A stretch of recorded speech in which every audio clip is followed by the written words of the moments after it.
ล่าทั้งที่บางคนใกล้กลางตาวันจีบระดับแห่งใสเย็นนะว่าบ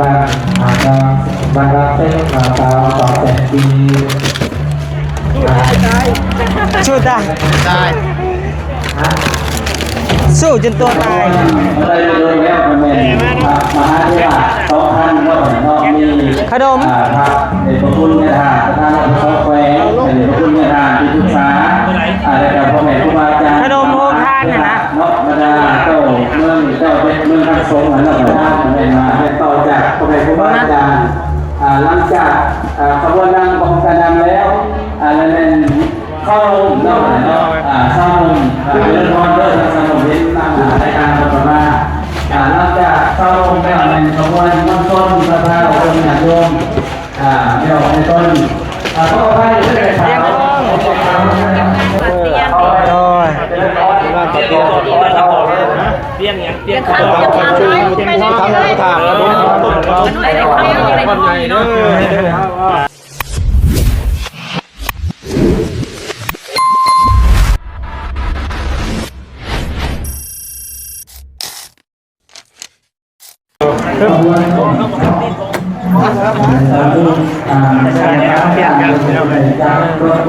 มาเดี๋ยวขอจับช้อนเอาสบายกันบ่เดี๋ยวให้เพิ่นคนก่อนก็ได้เพิ่นเห็นยังไงเบิ่งเอารถบ่ยาวเข้าก่อนประธานยาวได้รถใหม่เพิ่นได้ได้อยู่แล้วแต่ในเที่ยวก็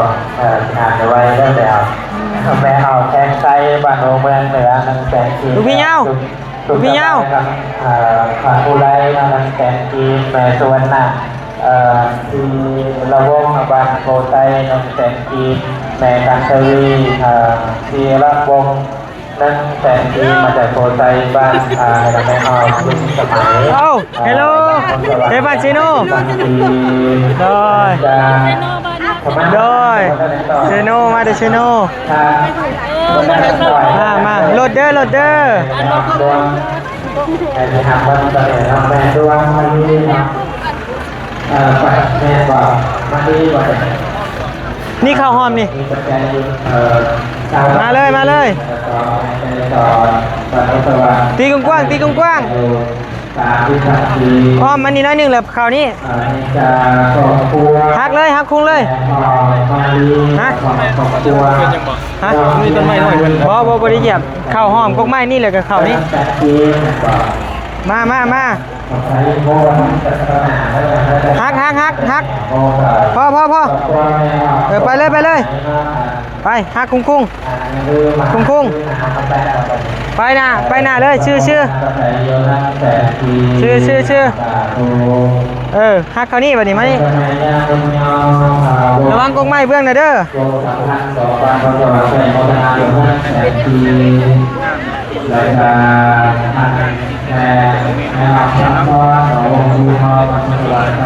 มา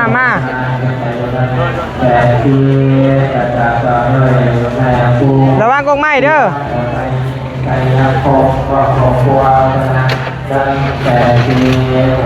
ชื่อก่อนโอเคไปถอยฮักเลยฮักคุ้งเลย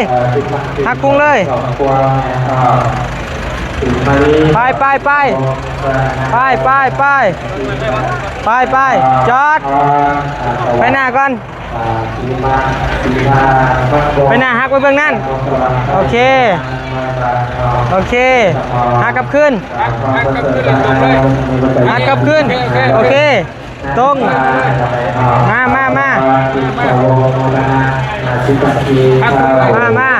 ตรงเลยฮักกลับขึ้นระวังแหวนเด้อแวนพอได้ทั้งหมดนะต่อเตรียมไปว่าเป็นรถทำไมครูอาจารย์เตรียมแล้วต่ออาจารย์จะหน่อยเด้อเราแล้วก็พวกที่ประสานมาที่สบายดีเด้อบอกก็พี่น้องเลยทักทายสบายดีเด้อพี่น้องเลยเนาะ นะบอกควรแสน ฮอดแล้วพี่น้อง ตัวโตโน่50 พันกีบ่อยช่วยนะครับเอาตัวน้อย50 พันกีเอาไปพอตัวนี้50 พันกีแบบทำไปสองพอ ยังเลย ตัวนี้ อันนี้ยังเลยคันนี้ร้อย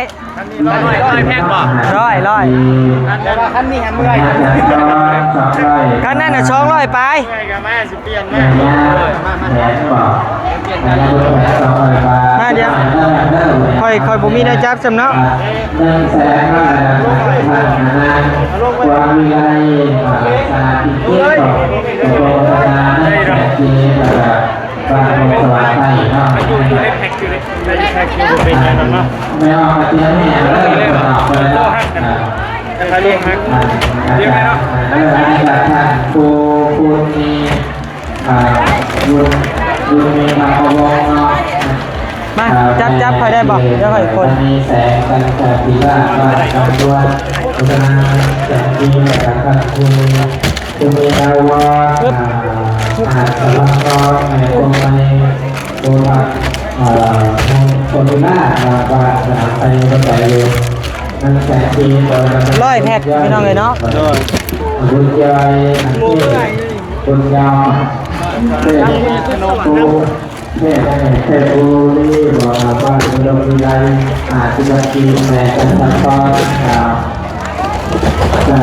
บัวท่านบอกว่าเป็นตัวบุญพรลอยแต่ปีนะครับท่านคุณปาเองเป็นอาสาจันทิพย์บอกว่าบัววิไลที่บัญชีนะครับท่านสุภาทิพย์แม่ดาวว่าเป็นสมควรบัญชีแม่วิ่งมาลงวันไปมงคลดังแสงดีแม่มีนามตัวคนสังดีบันตามมงสีดังแสงดีแม่ออกมาเลี้ยหาลาบันดิบันทองใกล้สร้างชาวบันทีบารมีมีใสยินนะว่าบ้านบ้านรักเส้นมาตาวต่อแสงดีสู้ได้สู้จนตัวตายท่านไม่ให้เล่นนี่เนาะยังตาวมีปัจจัยมีปัจจัยแมวไปรอเกิดประโยชน์มีสิ่งบ้านเราทำเป็นขนาดนะครับฟ้าวินหัวเลยเราไม่จอดเราข่าวก็ของคนเป็นทีและการออกรายการบางทีบางทีบ่อยนะแต่ทีดูไม่ได้เปลี่ยนมาแล้วไม่ได้ไม่ได้มาแล้วจะถังก็มีเลยเย็นเลยถังตอนนี้เราเวลาจะได้ตั้งว่าได้มาบอกถูกแล้วเป็นต่อไปทางอาจารย์กินได้เลยนะสอบขบวนแห่ขนาดนี้มดได้การเดินขนาดเดินขบวนทางรายการมหาไพวันพบพายนอกนอกว่าจัดขบวนพบพายการได้จัดขบวนคะแนนทอดเรื่องที่ว่าที่ไหนครูบาอาจารย์นั่นนอกแต่ก็นำจากขบวนนำจากรถพระไตรปิฎกนอกแต่นอกพระไตรปิฎกจำลองที่เอาเนี่ยใส่ผ้านะเราจะเป็นขบวนน้ำหนัก2,000นี้นอกจากขบวนพระไตรปิฎกแล้วมันเป็นมหาเทวะ2,000นอกมีขนมพระเดชพระคุณเนี่ยทางพระแขวงเดชพระคุณเนี่ยที่ปรึกษาอะไรกับพ่อแม่ครูบาอาจารย์ขนมโฮทานเนี่ยนะนอกบรรดาเจ้าเมืองเป็นเมืองทักษงอันนั้นนอกอะไรมาแห่ที่พ้นถนน2,000ได้ไหนเด้อแล้วพอจะทำมาที่หลังในว่าพระมหาหลวงครูบาอาจารย์เนาะขนมโดนัทขนมอันนี้ฮะต้องเอาลงหมดเลยเนาะโดยตู้แล้วผ่านไปสิบอยู่หันแล้วโดยเดี๋ยวอันมอบให้เลยให้ทั้งเพื่อนแจกเลยก็ได้โดยขบวนการจะมีประกอบไปด้วย1ขบวนผสมสามเณรแล้วก็มีดีโดพร้อมบรรดาวัดต่างๆใน หรือว่าให้ทีมงานเขาแจกเองบ่ แจกเองก็ได้ เนาะเดี๋ยวให้ทีมงานเขาแจกเองก็ได้ ต่อจากขบวนไปครูบาอาจารย์ผสม มันมีเยลลี่พร้อมเด้ ขบวนของพระนาม ขอบใจหลายๆบ่พี่ แหวนของนครที่เพิ่น ขนมพี่หน่อยนะ การเป็นต่อจากพระครูบาอาจารย์หลังจากขบวนนำของการนำแล้วแล้วนั่นเข้าลงเนาะเข้าลงเรื่องคอนเดอร์ทางสมุทรเห็นตามรายการประมาณหลังจากเข้าลงไปในขบวนน้ำส้มสภาองค์หนักโยมไม่ออกในต้นเขาบอกว่าเรื่องขาวเรื่องขาวอะไรเรื่องขาวมาต่อจากทางตรงธรรมเนียมเลยต่อจากตรงธรรมเนียมจะได้ต่อจากครูบาอาจารย์อะไรเนาะสำหรับองค์ต้นญาติโยมบุตรชนที่เป็นต้นปีเดินทางมาจากเมืองต่างๆสำหรับครูบาอาจารย์เป็นของท่านเราเพื่อวันพุทธไทยเด้อเราเพื่อวันพุทธไทยยังบ้านเพื่อนไม่ได้เล่าอะไรไม่ได้เลยเท่าไหร่เนาะคนที่หาคนอื่นแจ้งคนอื่นในชุมชนต้องคนสะท้อนเลยพ่อทุกคนเด้อเพื่อวันพุทธไทยตอนนี้เขาในเวลาตั้งขบวนเลยจะเริ่มตอนเลยตั้งแต่ผมก็จะย่อกันเลยจะเริ่มตอนต่อไปตั้งขบวนกันเนาะตั้งขบวนกัน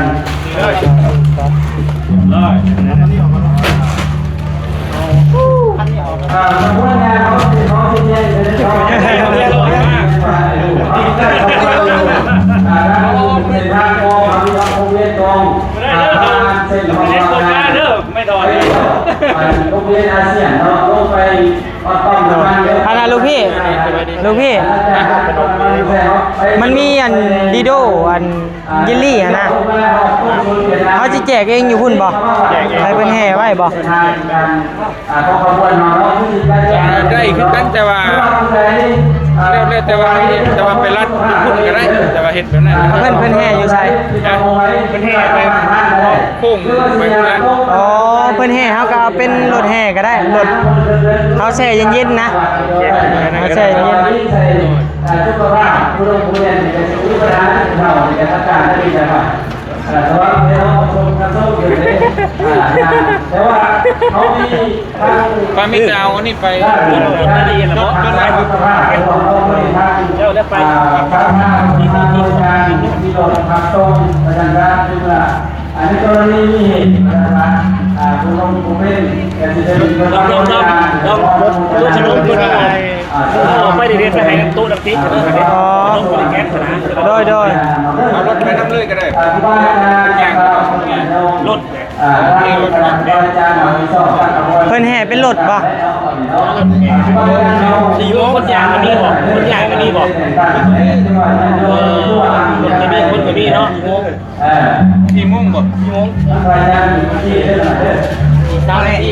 อีกชั่วโมงหนึ่ง ยังสองพันกว่า เนี่ยแล้วต้องเข้าบัตรเลยชั่วโมงหนึ่ง วันละแปดจังหวัดไฟเนาะ โอเคไปเอานี่ไปสบาย เขาประชาสัมพันธ์เด้อสุภาพบุรุษ สบายน้ำครับสบาย เก็ตต่อเลยบัก แม่นสบายน้ำ80 แพ็คแล้วก็พร้อมขนม อาซาดู ขนมบ่ฮู้จำนวนเนาะ เด้อยังเป็นรถยังประมาณ เก็ตหลุดไปยัง รถเป็นเจ็ดบ่ เนาะไปเก็ต ตัวไฮก่อน 1แก๊ส2แก๊สบ่ของเจ้า เขามีปัจจัยตอนนี้นะเขามีตั้งกำหนดการ4 โมงเขาแจ้งครูบาอาจารย์นั่นเด้อขนาดเด้อขบวนเขาให้เพื่อน4 โมงพอดีเพื่อนั่นเพื่อนี่แล้ววันนั้นเขาเล่นใส่ว่า3 โมงครึ่งตั้งขบวนเพื่อมวลชนร้ายไปสิไปให้เขาทีเขาบ้างกันแต่นั่นนึง เจ้าก่อนก็ได้ อาจารย์ผู้ใดนั่งเพิ่นรถก่อน เอาน้ำกันเลย เอาใบเดียวกันเลย ฟังมาที่อ่ะ บ่บัดไซเท่าไหร่น้ำ10แพ็คบ่ เพื่องานใหญ่กุศลใหญ่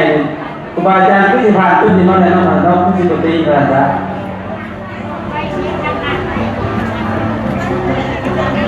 ถวายเขียนน้ำนะบอกว่าถวายก็ได้น้ำเลิกโอเค แพ็ค ต้องหน่อยเอาเนาะท่านมันพ่อเด้อหน่อยเด้อท่านเป็นครูบาอาจารย์พ่อใน แล้วเยี่ยมห้อยและให้สัญญาณคนนี้ได้สำเร็จ เอายังบ่รู้จักปานใดเนาะ เต้นเขาเนี่ยก็ยังจำนวนหลายเลยคือสิเป็นผ่าน ครั้งแรกเนาะ อาจารย์นี่แหละ เป็นส่วนหลายมองใดฮะนะทั้งขนมนี่อาจจะบาง แม่นะแม่พรพันธุ์เอาแม่เย็นก่อนก็ได้ ท่านอาจารย์มหาต้นเท่าไหร่นิมนต์ติดต่อมาเท่าไหร่ท่านอาจารย์มหาต้นได้ทานต้องเทียน ขนมจะแก๊สมาของเฮาอ่ะ สอง หนึ่งสองของเฮาก็สอง เพราะว่ามันเป็นขนมทอดเลยพี่น้อง โดย ใส่แก๊สเดียวกันมาเลยนะ ไปเย็นขนมซองแก๊สศาสนิกชนแมนหลังจากขบวนเยาวชนขอไปขบวนเศร้าลงแล้วเนาะหลังจากเศร้าลงแล้วเป็นศรัทธาคนญาติโยมเพื่อเห็นศรัทธาคนญาติโยม เดี๋ยวเราจะเอา แม่พรพันธุ์แม่พรพันธุ์ พวกเนี่ยที่สุดก็ได้กล่าวเลยเนาะเดี๋ยวเพิ่งเห็นมันเป็นการชาวคนเวียดนามอาจารย์คนจะมาบอกโมทนาให้ได้กิโลกรัม เพพรพันธุ์ โดยน้ำดีโด5แก๊ส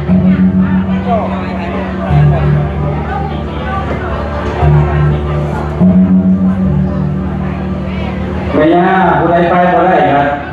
ย่าง4 กิโลได้ไหมย่างไว้หรือเปล่าไม่ยากขั้นตอนปลูกไปผู้ใดผู้ชนแต่ทำ4 กิโลนี่มันก็ว่าเนาะอันนี้ผู้ย่างกิโลเป็นเท่าไรกิโลมันจะเป็นห่ว โอง เคไป จริงใจใส่สถานแล้วไปก็กำลังเราเองก็อย่างเดิม เดี๋ยวเฮาเอานี่ไปถวายก่อนไปถวายก่อนโดย ไป ไป โอ้ครูบาอาจารย์ขออภัยด้วยนะรถรถสว่างรถมอไซค์เนาะทีมงานบอลเป็นกำลังมาขออภัยด้วยนะเด้อครูบาอาจารย์ที่จังหวัดถ่ายได้เด้อถ่ายเด้อรถครูบาอาจารย์สรศิลป์สเปอร์กำลังมาเท่าไหร่ทางครูบาอาจารย์ที่นิมนต์นั่นเด้อถ่ายเด้อเห็นช่องว่างไว้ในขณะรถครูบาอาจารย์สรศิลป์สเปอร์เพิ่นเนาะขนาดเนาะ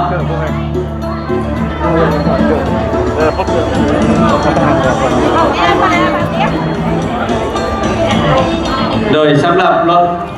ทั้งวัดป่าราชเก้าเนาะไหนเนาะโดยให้ทางนี้เขาขึ้นเป็นขบวนพิธีครับเครื่องโม่เครื่องท่านน้ำปนะเครื่องท่านต่างๆที่ญาติโยมถวายเนาะไหนเนาะเขาอนุโมทนา ชื่อเพิ่นบุญสบาย เนาะที่ว่าเพิ่นได้เอารถมาประกอบส่วนในขบวนแห่เขาขออนุโมทนาทั้งหมดถวายในพระอาจารย์พ่ออินพรกำลังมาเด้อไหนเด้อในมนต์ครูบาอาจารย์ในทางจัดแถวตั้งขบวนในฐานในน้อยเรื่องเท่าไหร่ ซื้อผู้ที่เพิ่นโมบุญถวายจ้ะ เอาให้นี่ ญาติอ่านเด้อเอาสาธุอนุโมทนาตอนนี้เพิ่นตั้งขบวนตอนนี้เวลาเฮาอยู่ที่3:47 นาทีเนาะเราคือสิพ่ออาจารย์จ๊ะฮอดเวลา4:00 นาทีคือสิพ่อตอนนี้กำลังตั้งขบวนกำลังตั้งขบวนใน น้ำเอา น้ำนี่เดี๋ยวเฮาลัดไปหน้าผู้ก็ได้ ไปแจกตอนเป็นแห่ ตอนเป็นแห่ก็ได้ เดี๋ยวขี่น้ำก้นเพิ่นให้เพิ่นจับยืนให้ ที่ว่าเอาให้น้องนี่จับเพิ่นได้ตั้งใส่โต๊ะไปหัดเนาะ อันเจลเล่อะนะ ได้จ้ะให้เอาตรงพื้นมันได้มีโต๊ะให้ประจำเป็นโต๊ะเก่า หลายโลอยู่ได้เฮ้ย หลายพันก้อนอยู่รวมหมดน่ะระดับพันก้อนบุแหละ โดยลองแก้เบิ่งให้ลูกเนี่ยแก้ให้ลูกเบิ่งเนี่ยโดย แก้คนเด้แม่น กายสบายใจเด้อ มีก้อนน้อยก้อนใหญ่ จะมีคนน้อยคนใหญ่เด้อเด้อรับทีมงานไปจังเลยเพิ่นว่า บ่อเตียงทอง ครอบครัว ทีมงานก่อนเตียง โดย ทีมงานครอบครัวเตียงหยังเตียงข้าวทำถามแล้วบ่คนใหญ่เด้อกับชีพบ่ได้ โดยชิมเลย เตียงคนนอน บ่แม่น เตียงผู้ใด คนเสื้อขาวผม ก็เตียงให้ลุงเสื้อขาวเพื่อข่อยนี่ซิม ที่มึงร่วงเหรอแค่บอกเอาไปหูดิได้ จะทำยังไง มีแต่ให้ทั้งแม่ๆเพิ่นแจกให้เลยเนาะพี่น้องเนาะทางเฮาสิไปแจกเจลเล่ใส่น้ำเย็นเนาะพี่น้องเนาะ เอาน้ำแช่ลงเลยนี่บ่ โดนเอาน้ำลงนี่แหละ ทางครูบาอาจารย์นครหลวงคนถือที่ญาติโยมแต่ละคนถือเป็นแล้วก็มาขอมาบนเก่าแม่นขนมมาลงนี่ แต่ว่าเจลเล่เฮานี่สิเอาไปแจกนำทาง เลขไว้แล้วที่ญาติโยมเอาของมาบนเก่า ไผสิถ่าแจกทางก้นมาแจกเด้อโดย โดยสำหรับของครูบาอาจารย์มันก็ได้ บ่เดี๋ยวลูกสิไปแจกอยู่คนทางโดย ตั้งพัทยาไทยเนาะประเด็นเป็นคนอยู่ในทางเขาคนนำโดยที่เป็นเรื่องก่อนได้เท่าไหร่ก็ได้ว่าจะมอง ทางบานิวซีให้ทางพ่อเพิ่นแจกให้เลยพี่น้องเนาะถวายเขาวัดแล้วอึ๊บ มันยากนะ ตาพุทธพูดเอาที่ปฏิมาจะทุกเอาที่ทำให้เป็นปีให้เป็นเด็กเป็นกันละเด้อจุกในจุกในโรงไปเนี่ยโรงการไปตรงจุก แจกให้มวลชนเนาะพี่น้องเนาะถวายเขาวัดเลยให้เพิ่นแจกเอามวลชนเลยพี่น้องเนาะเดี๋ยวละจ้าเดี๋ยวไม่ได้ฟังเลย มีแต่พ่อแกแจกมาเลยเหรอเด้อโดยปะเพิ่นแห่แล้วเพิ่นก็มาเอาดอก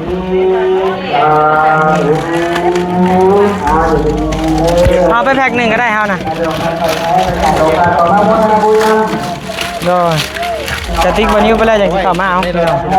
โดยมาเดี๋ยวให้จิจับมาเนี่ยติ๊กก่อน